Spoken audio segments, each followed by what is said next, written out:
In Idaho, water flows west from the mountains. For more than a century and a half, there have been attempts to control this precious resource. It's water that dictates where people settle the West and how they settle the West. And with those efforts have come not only the physical structures, but also a legal framework for determining winners and losers. Who was first? Who was second? Who has priority over somebody else? And that's an issue that will go on, forever. In good water years, almost everyone's a winner. But lately, those good water years have been in short supply, leaving the experts to search for answers. The groundwater may be there to be pumped, but may be impacting a surface water right holder, and that's where things get rather tricky, and the legislatures had to step in and adjust some rules. And that's a rather convoluted and complicated conversation. What can the past and the present tell us about the future of water in Idaho? It's going to be hot. It's going to be burning up in the summers. Our runoffs are going to come early. We're going to run out of water before the end of August.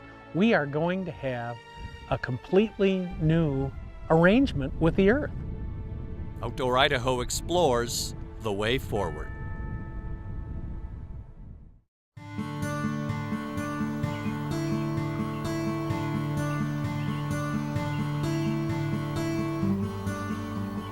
Funding for Outdoor Idaho is made possible by the Friends of Idaho Public Television, by the Laura Moore Cunningham Foundation, committed to fulfilling the Moores' legacy of helping to build the great state of Idaho, and by the Corporation for Public Broadcasting. Mark Twain once wrote that whiskey's for drinking and water's for fighting. Water is indeed a substance infused with emotion, even religious significance. Let's face it, water is the key to the future of the West. Hi, I'm Bruce Reichert, and welcome to Outdoor Idaho. John Wesley Powell also wrote about water. More than a century ago, he warned anyone who would listen that the scarcity of water would one day pile up a heritage of conflict. Turns out that conflict is more than just two sides arguing in a courtroom. Sometimes it plays out in dramatic fashion. Southern Idaho is a desert with miles of undeveloped sagebrush steppe.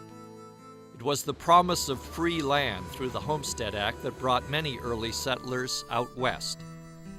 But those settlers had a rough time making a living off the land. I find it a beautiful landscape, but it's also a harsh landscape. It's not a place that's easy for people to live. That's why the early farmers called it reclaiming when they irrigated it. And it has turned into a mix of both an industrial irrigated landscape and this still wild, natural, arid desert. Early settlers soon realized the miles of parched ground needed water, and farmers and ranchers fought for land adjacent to rivers and streams. Just look at a Landsat image of Idaho and you see this great swath of red across the Snake River Plain, and you notice there is more flat arable land there than there are crops being grown, which is an indication we're water limited, and that's the entire western United States. This visual is a lesson in water management.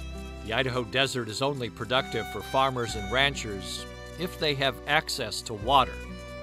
It literally means the difference between life and death. It wasn't a very hospitable place. Clarence Coupin is a third-generation potato farmer from American Falls. Coupin Farms owns and cultivates more than 9,000 acres. When his grandfather started farming, water law was in its infancy. Back then, water ownership was enforced with the barrel of a gun. That's why Grandpa bought the gun, was to pack on the ditch when he went and checked his water, because everybody was splitting the water in the ditches out the culverts and that. I think we've been fighting over water for a long, long time, and we're still fighting over it. Only instead of using guns today, we use lawyers, and that's going on as we speak. Some Idaho canals, like the New York Canal in Boise, were funded through groups of investors in the late 1800s. But to build large reservoirs and dams proved too costly for those early settlers, so they turned to the government. In In 1902, the formation of the United States Reclamation Service under the Reclamation Act was in direct response to the need for water development in the West. But the folks back then didn't have the financial means to build the large reservoirs like Arrow Rock or Anderson Ranch to then take in additional sagebrush land and turn that into productive farmland. Gerald Gregg is the Snake River area manager of the renamed U.S. Bureau of Reclamation. The money and tenacity of the new service was supported by President Teddy Roosevelt. He understood the future of the West was dependent on water. Our predecessors were very good engineers. A lot of them come from the mining companies, and they surveyed out all the canals and laterals and then used steam shovels and horses to build these canals. The Reclamation Service also built dams and reservoirs to funnel water to land separated from rivers. It cost billions of dollars, but today the Boise project alone creates almost $2 billion a year in economic value to the region. Me and you wouldn't be standing here today if our forefathers didn't have the foresight to irrigate the desert. Because I tell you, we don't have to go very far from here, about 7 miles, and we're in the desert. It wasn't long before we realized water users themselves needed more than just physical structures. They needed a method of dividing up the water. In Idaho, that's covered in 2 parts. The Idaho Constitution supports what is known as prior appropriation. Under a prior appropriation-based system, when there's not enough water to go around to everybody who holds a right, and at this point there usually isn't enough in any given growing season, they have to set a curtailment date. And so what they say is any producer or any water rights holder with a priority date prior to, say, 1932 gets their water, whereas people with a priority date after 1932 are not going to get their water. Often referred to as first in time is first in right, it gives water users a ranking system. The state constitution also lists which water users have priority. Domestic users like towns and cities and mining interests are regarded higher than agriculture and manufacturing. The second part of the equation is the state water plan, developed by the State Water Board. The plan creates priorities, a template for water managers to meet current and future needs. Well, you know, it's critical to the state's future to have that water plan. I mean, and there's a lot of reasons for it. Number one, water is a finite resource, and if we don't have a water plan, and if we don't define what we're going to do with our water, if the shortages of water that's in the West, states like Oregon and Washington and Nevada are going to come and say Idaho doesn't have a plan how to use their water, and they will go to courts and they'll get injunctions to take Idaho's water and use it in their states where they have a use established for it. Kevin Lewis represents Idaho Rivers United. He helped draft revisions to the state water plan, the first changes to the plan in 2 decades. Yeah, it should be a living document, you know, because things will change. Priorities will change. And so, you know, you should revisit the plan, I would say at the latest, every 10 years. After years of negotiation, the plan was supported by environmental groups, state water managers, and by water users themselves. But included in the revision to the state water plan, a line that recognizes changes in climate known as climate variability. Some lawmakers weren't happy with that section of the plan and tried to introduce their own version. That didn't sit well with some. If you remove the whole section on climate variability, I mean, you're basically just denying reality. That's not very smart. Other programs that looked like they would have been cut were policies that talked about, you know, repairing habitat and that sort of thing. And I thought, in the end, you know, everybody made some compromises. IRU didn't get all that we'd like to see in a plan, and other people didn't get what they like to see in a plan. That's how you develop these plans. It's compromise. When water is scarce, the state water plan and prior appropriation help regulate water use, and in years of drought create winners and losers, with serious implications for agriculture. Potato farmers like Claren Kumpen must self-regulate water use. For now, new technology like sprinkler pivots is replacing flood irrigation, and it's helping Coopin farms do a lot more with less. We can raise more today than we ever have. Potatoes today are way better than they were 40 years ago, yield-wise. We're doing it with less water. In the Pacimoroi Valley, in a narrow strip of prime farmland in central Idaho, farmers are learning a lesson in unintended consequences. There's no water here because of the irrigation, and we actually have to dam the Pacimoroi River off to get our decreed rights filled at this time of year.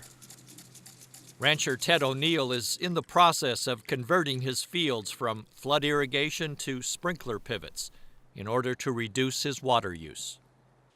Drought and competition for water means that sections of the Pacimoroi River simply disappear every summer. Jimmy Doughton Sr. has already adopted several conservation practices, including sprinklers. The result is he can keep more water in the Pacimoroi River. But Doughton says he noticed less water on the field means less water recharging the underground aquifer. When we was flood irrigating, we'd put hundreds of inches of water, hundreds of CFS of water out on that ground, and you could go down and see springs come up, but you don't see that. You don't see that now. And that's what got me concerned, is reconnecting these streams. Efficiency has a very positive value associated with the word. And so when you think, should we be more efficient? It's this, of course we should be more efficient. Yes, they did ultimately use less water putting it on the crop, but when you do the math, you found out that there was less water infiltrating the groundwater and less water available for the wetlands, and so they started having a lot of problems with wetlands drying up. This consequence led to a legal fight between irrigators and those who pump water from the aquifer. Surface water users, those irrigators who pump water from canals and rivers, blamed well pumpers for a dwindling water supply, and science seemed to back them up. It was a complication that ended with new management rules in 1992 known as conjunctive management, requiring groundwater and surface water to be managed together. So most states have had to recognize that surface water and groundwater interact with each other, and that the water rights to some degree have to be conjunctively administrated. The first plan to manage surface and groundwater together began in 1987 to cover the eastern Snake River Plain aquifer, perhaps the most important aquifer in the state. It covers more than 10,000 square miles from St. Anthony to Hagerman, roughly the size of Lake Erie. It took more than 2 decades and is still a sore point for some. That same process is underway in central and north Idaho. To further complicate the issue, in 2007, the Idaho Supreme Court added flexibility to first in time is first in right. It determined that senior water rights must be balanced against the best economic use. The court gave the Idaho Department of Water Resources the power to determine what that best use is. That often means not enough water to meet the demand. Whether it's reality or perception, everybody feels that if anything changes, they're going to be negatively impacted, so they're going to fight the change. And that's when you get to that point of conflict.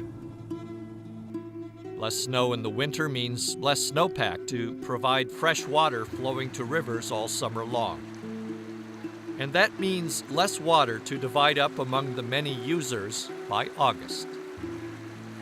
That climate really defines us as Idahoans, and climate provides a template for a lot of the resources, our water resources, our land resources, forestry, agriculture, energy, tourism, recreation. All those really come back to water in the end. How much and when the water falls from the sky in any given year has serious implications for everyone in the state.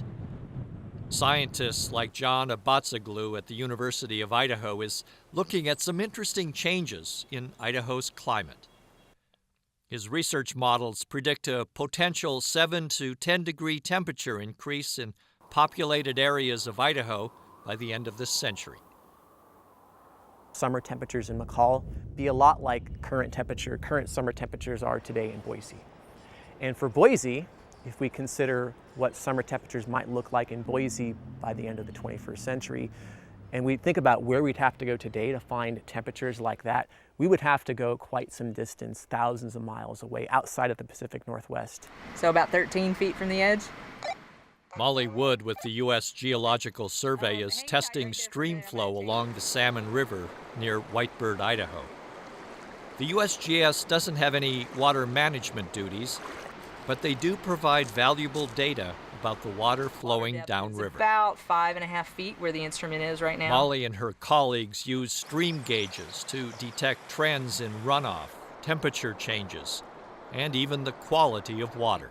Okay, I don't think there's a whole lot of snow left in the mountains. I mean, those kinds of trends are important for us to be able to manage our water resources in Idaho. If we know that stream flow is declining because of some land use change or some climate change of some kind, then we need to be able to manage our water resources according to that and understand why that's happening.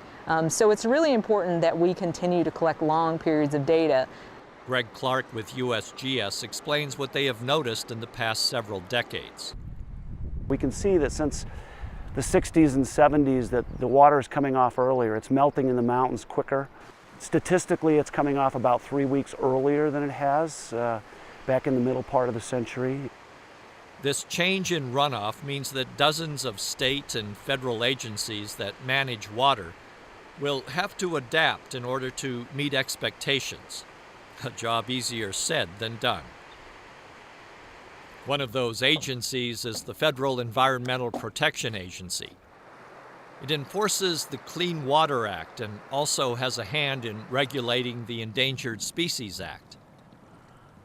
Our population is large and growing, and we can't just take our resources for granted. We have to actively manage and protect them. The EPA released new rules for suction dredge mining in 2013. This framework means recreational miners can use a 5-inch industrial vacuum to move sediment off the bottom of a river. These modern-day miners, like Rick Eddy, are looking for small quantities of precious metals. I don't know, a couple of grams. You're in a whole different world down there. Nobody bothers you. The fish love you. You see all kinds of things there and move rocks around. And it's just a thrill. And you see gold, it's like, it will give you gold fever.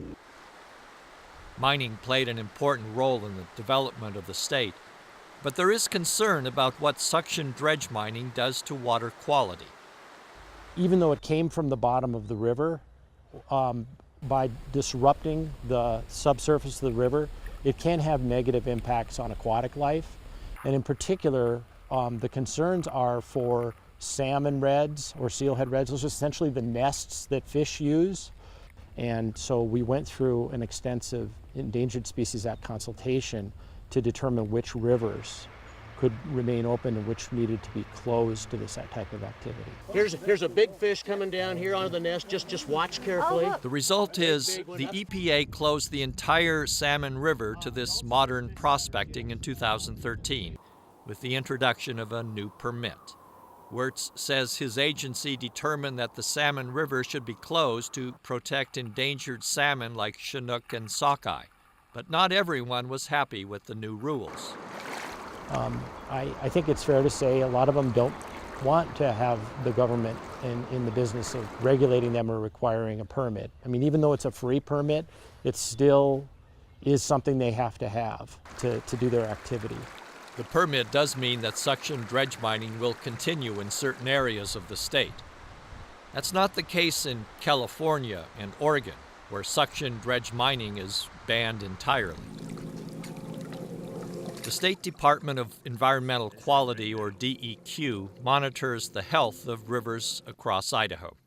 The data is collected from water quality monitors. This one is on the Teton River in eastern Idaho. Since the passage of the Clean Water Act 40 years ago, river health has improved considerably.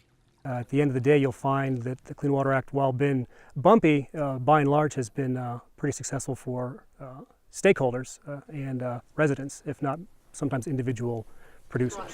The Boise River now attracts thousands of visitors each summer. Gone are the days when big industrial businesses dumped waste directly into the river. The EPA and the state's DEQ have now turned their attention to smaller sources of pollutants.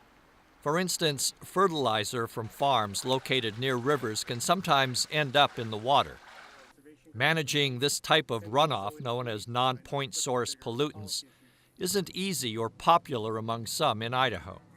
There's always going to be disagreements on what's important and what's a priority. That's just the nature of the business.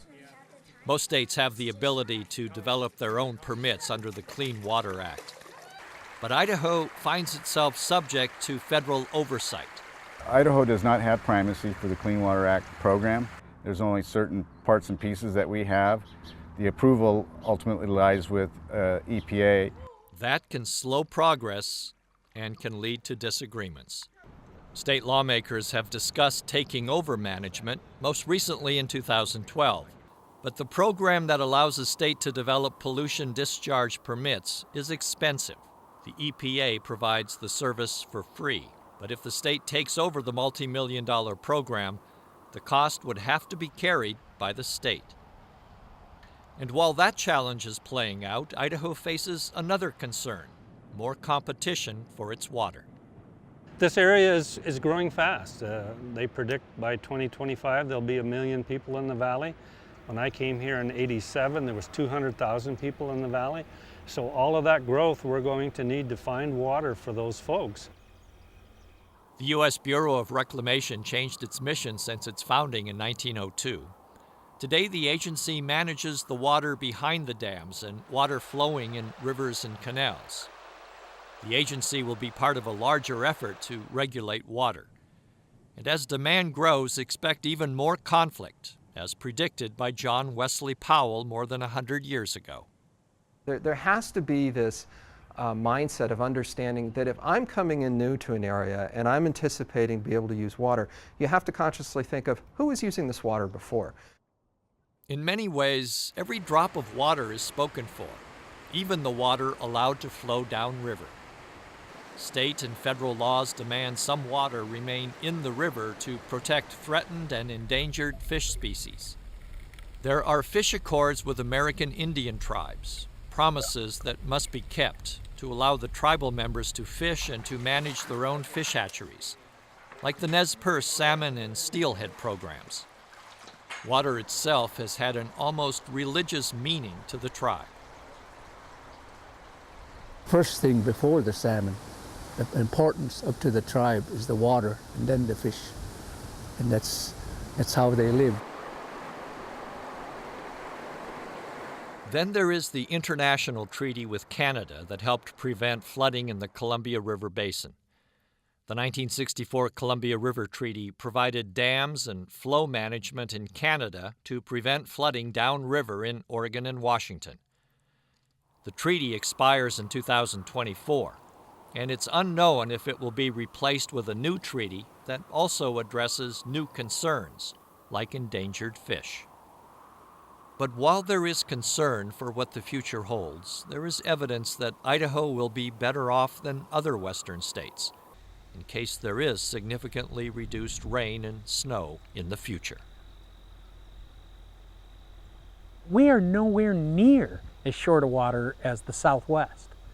So Idaho will have to redistribute. We're going to have to learn how to use our water better. And that doesn't always mean conservation, but it will include conservation. 50 years from today, Idaho's going to look like a bounty of water in the West. And that's going to bring to Idaho all kinds of opportunities. You know, Idaho has become a wine growing state. We now can grow great red wines. When I moved to Idaho in the 80s, they couldn't. They could only grow white wines because of the weather conditions. So climate change is adapting doesn't necessarily always mean bad thing. Our future depends on how we meet the new challenges ahead. And odds are, it won't be easy. Over history, Idahoans have found a way to live together and to share their water, and I think that'll happen again. It's just going to take understanding on everybody's part, and it's also going to take looking for ways that we can make this resource go further for everybody.